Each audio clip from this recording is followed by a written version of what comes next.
Continuamos aquí en La Dichosa Palabra. Le saludamos a todas las personas que ven nuestro programa por cualquier medio de comunicación, la televisión, el internet, el YouTube en el futuro, cualquier cosa. Los saludamos a todos con mucho cariño y mucho respeto. La pregunta de las redes sociales de hoy es la siguiente. Si alguien a quien tú quieres, mucho, poquito, nada, no sé, si alguien a quien tú quieres está leyendo un libro y te dice que ese libro es estupendo, ¿qué tan probable es que tú leas dicho libro?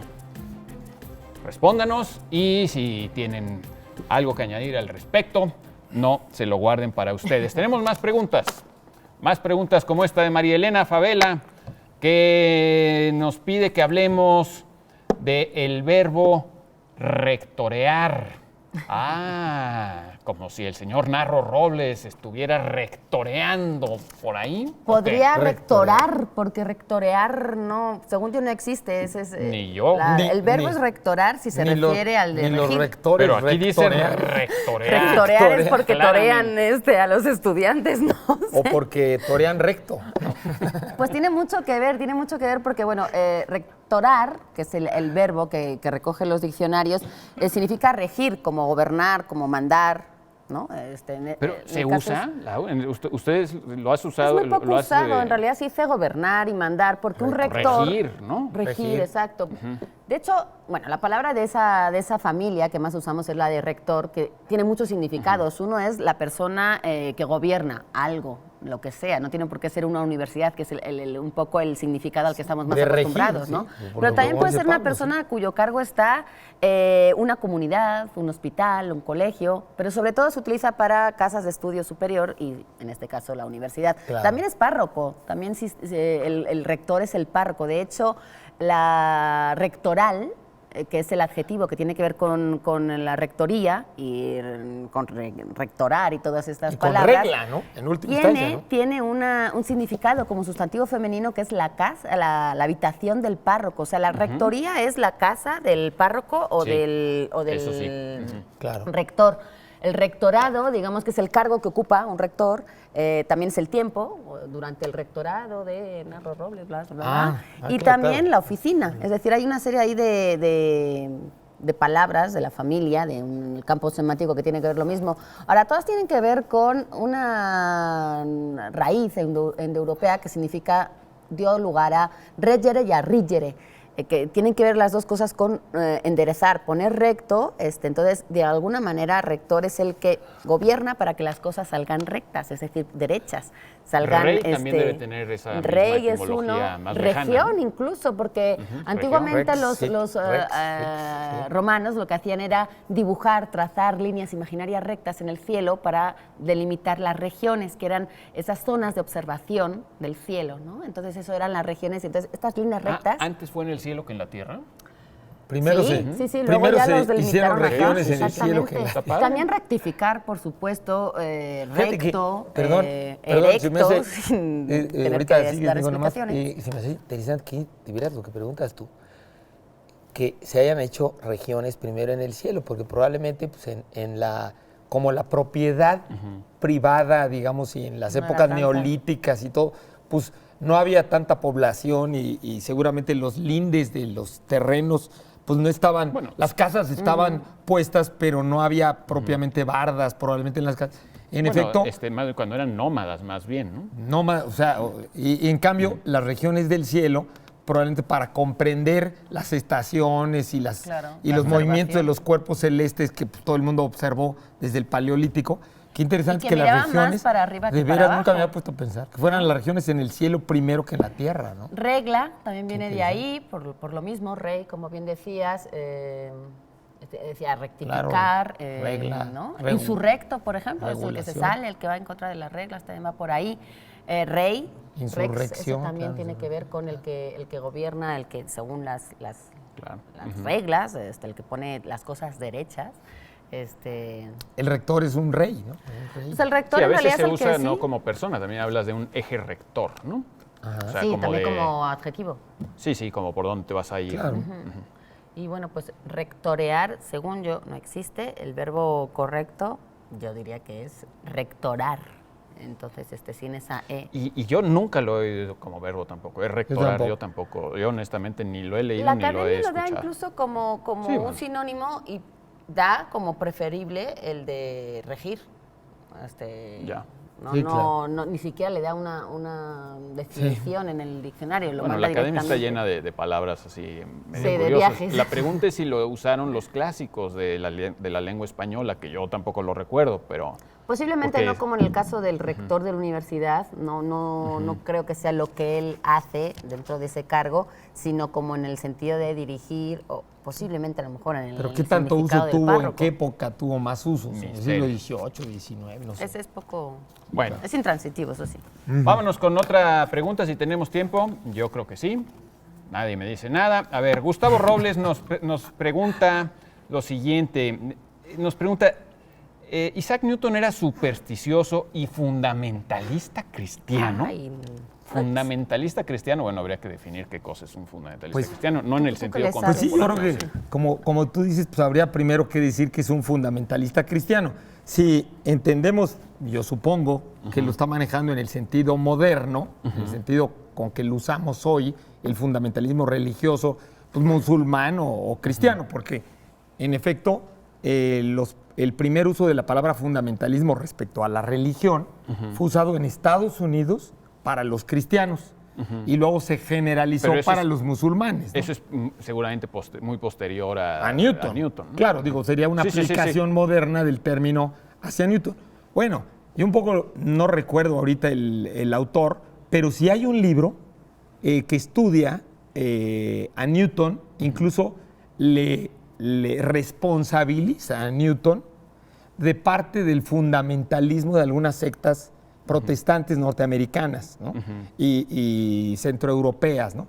Incluso porque Newton, lo que es cierto es que en los años, no recuerdo, pero en los años 30 probablemente la familia de Newton vendió una gran cantidad de legajos que habían pertenecido a Newton y que uno de los compradores fue Lord Maynard Keynes, el gran economista, que por supuesto, pues por ser de Newton, se lanzó a leerlos fascinado y descubrió algo que hoy es un hecho, ¿no? Es un hecho comprobado, y es que más de las 3/4 partes de lo que escribió Newton fueron cosas que hoy llamaríamos esotéricas, mágicas, herméticas, y que era un hombre muy, muy creyente en el anglicanismo, muy enemigo de Roma, pero que muchas de las cosas que afirmó y que escribió y que investigó Newton, incluso en este libro se discute si fueron reutilizadas después como ideas que Newton empezó a proferir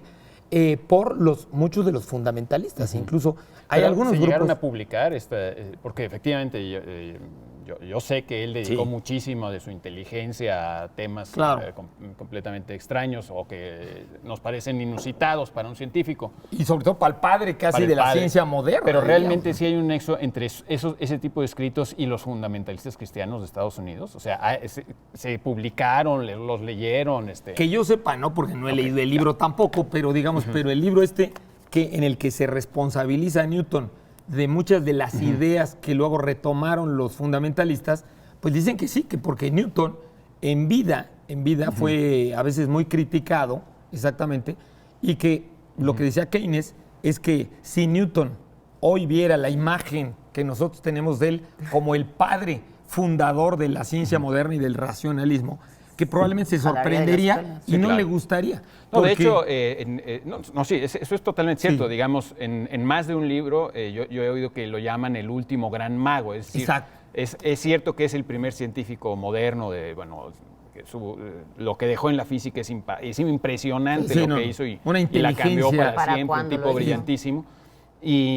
Pero también estaba lleno de un mundo cultural que hoy no nos imaginamos y era pues, una especie de gran alquimista del momento. Ahora, también hay otra faceta de Newton que nos disgusta muchísimo, que era muy mala persona. Sí. Muy Era un mala tipo gente. absolutamente antipático. Persiguió a sus enemigos, que además muchos eran gratuitos, y fue muy injusto con Leibniz, que paralelamente a él descubrió, inventó el cálculo. Hizo hasta lo posible por arruinar a sus enemigos. Y bueno, era muy ambicioso, muy narcisista.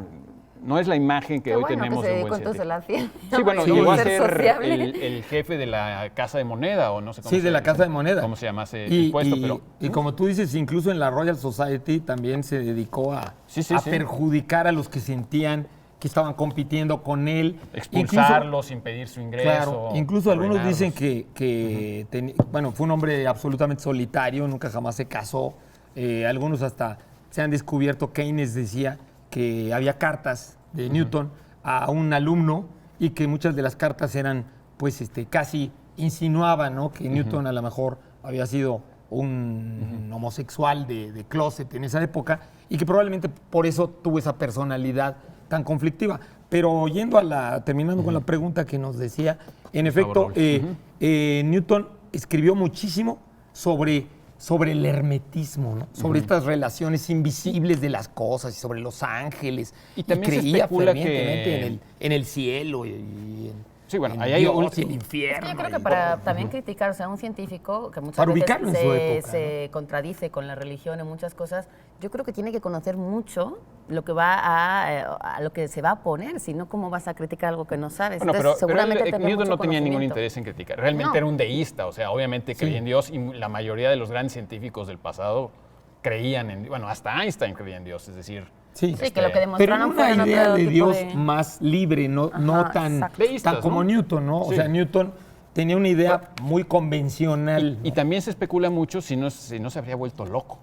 Incluso hay especulaciones acerca de si se contaminó con metales pesados. Realmente, sí, porque tuvo enfermedades intensa. Y uno puede preguntarse qué otras cosas podría haber dicho si en vez de dedicarse a eso, su inteligencia lo hubiera orientado canalizado más en la misma ciencia. Sí.